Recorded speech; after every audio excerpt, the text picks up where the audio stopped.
there, my name is Lynette Rice. I'm from Entertainment Weekly. We don't have much time, so let's make it quick. I'm going to make the introductions. His credits include Chase, Cold Case, exec producer Greg Plageman.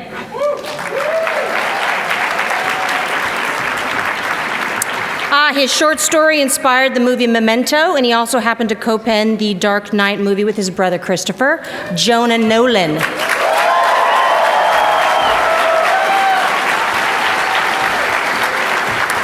She is the voice of Chanel on The Cleveland Show, and you may have seen her in The Karate Kid, Taraji Henson.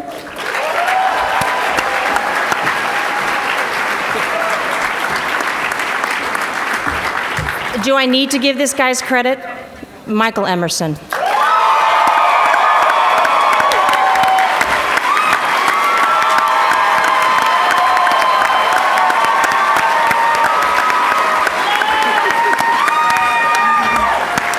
G.I. Jane, Frequency, The Count of Monte Cristo, and a little movie about the big guy upstairs, Jim Caviezel.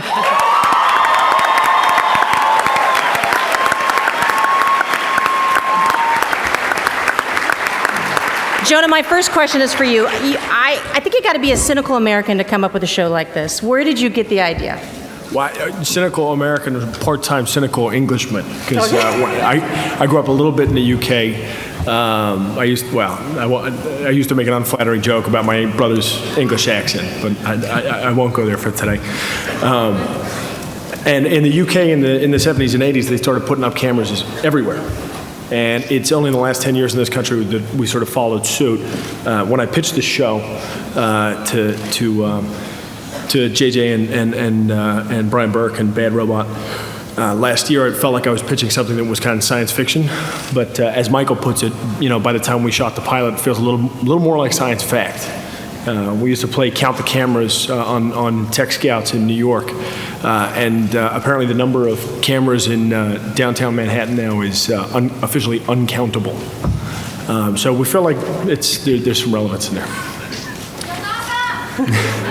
Greg, will this be serialized? Will there be a mystery about this that will go through the entire first season?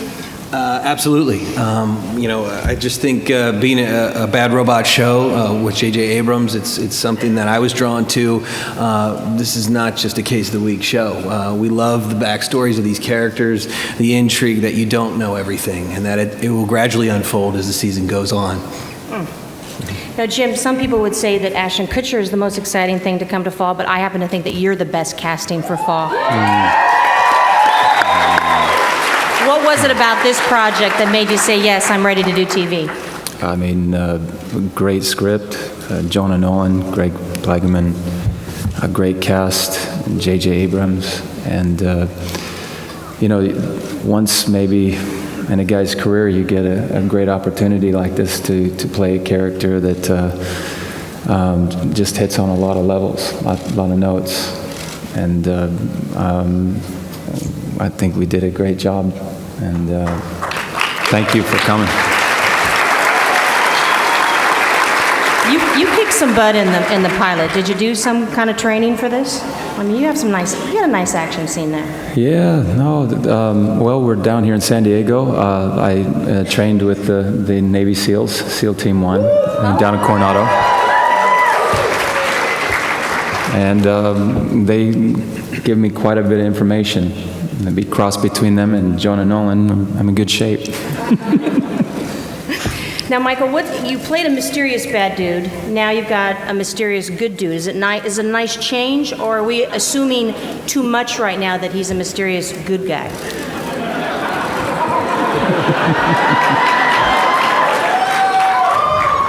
I don't know if we should be talking about this right now. But yeah, it's a nice change of pace. I know that a whiff of duplicity may still hang about me, and it may take a few episodes for you to warm up to this character altogether, but I'm sure that's going to happen.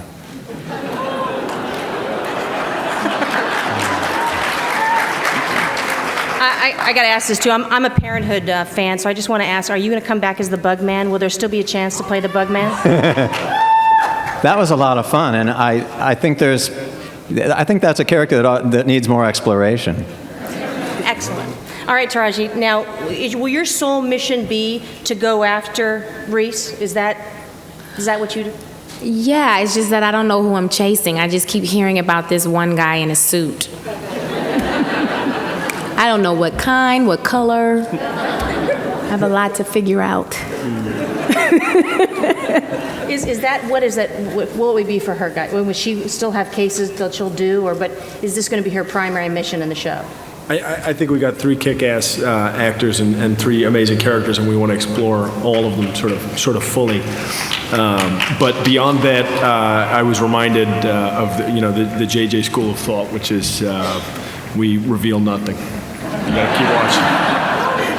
Now, Taraji, I'm going to ask you this question: when you first came to the set, did you give Jim a wide berth, or did you just let the Jesus jokes fly? I couldn't help myself. I just asked if I could touch the hem of his robe. He could cleanse me of all my sins, things like that. No, we have plenty of Jesus jokes. Sort of looks like the Last Supper up here, doesn't it?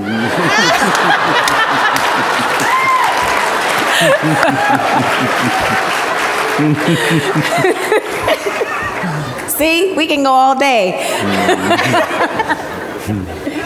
Now, can you? It's okay. My wife knows I don't walk on water.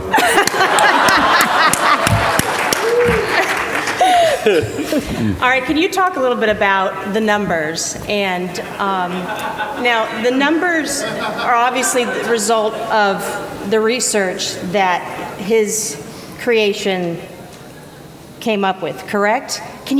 How much can you say? You How much you got to keep watching. What was kind of fun about this again, we sort of start with a pilot that has a big answer in it. You find out where these numbers are coming from, and the machine, as he puts it, is actually, every month that goes by, there's another revelation. The only science fictional part of this is imagining. The government has been trying to build kind of exactly this for 10 to 15 years. So the only science fiction part is imagining that they actually managed to build something that worked. But we're gonna continue exploring the sort of the intricacies of it as we go forward. All right, I'm going to take just a couple questions. Does anyone have any questions? Right here, go.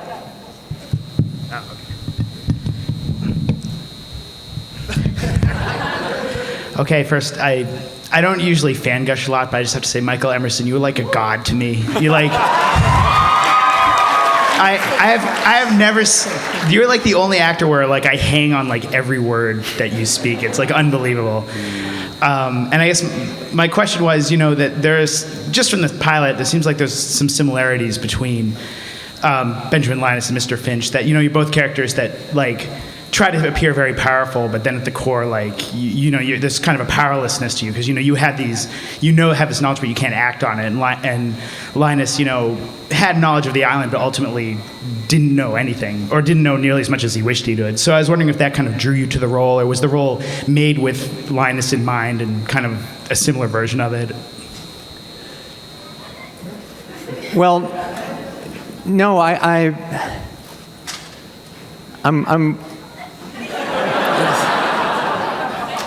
This is a good man who's he's in a kind of a shadowy position, and of course, like Benjamin Linus, he is a man of secret and mysterious means and a dark backstory. But I think he's going to come out into the light of day a little bit more, and I think with each passing episode, you're going to begin to feel a frailty about him. I'm going to see to that. Okay, I'm sorry, I have to end it now. Premiere date? September 26th. September 22nd. I'm so sorry. Thank you so much. Thank you, everybody. Thank you.